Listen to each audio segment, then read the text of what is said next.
Нэмэнд яг одоо Японд 5 зохиолсон байна. Өчигдөр охинтойгоо ярилцаад охиноос минь охины минь амнаас гарсан үг миний баг сэтгэлийг баг 365 градус баг 1000 2000 ч юм уу баг эргүүл ажиллаа.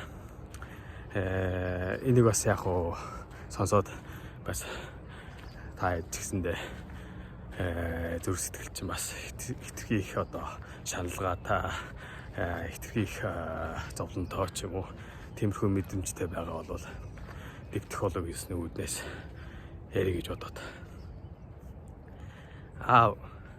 яасан миний охин гэдэг гисэн чи баярын үлэмс амттай байдагтай гинэ юу гэсэн үг юм миний охин гэдэг мэдхгүй Японоор вакарана гэдэг зовлонтой нулимс шоруу гэдэгтэй гинэ. Миний охин юу гэсэн үг юм гэд Японоор наны дээрнэс гэдэг өөрөөс нь асуугаад вакарана гэдэг өөрт би мэдэхгүй байна. Тэгээд миний охин уул нь адилхан л нулимс юм чинь адилхан л хамттай байгаа штэ гэсэн чи үгүй гинэ. Эргүүлээд ингээ бодоод үцхээр ялцчихөө тийм юм байна гэж анзаарлаа.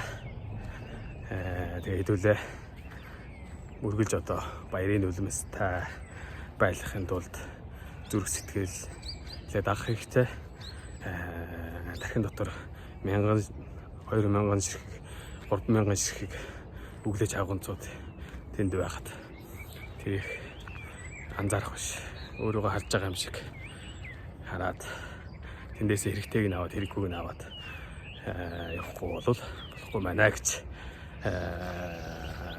өнөөдрийн ярих хэрэгтэй байлаа. За тэгээд би ч гэсэн чадчихсан чи ч гэсэн чадна. Тархиас эргээцгээе. Тархийг өөрийнхөө төлөө ажиллуулъя. Чи бол тархиныхаа эзэн. Би ч гэсэндээ тархиныхаа эзэн. За амжилт хүсье.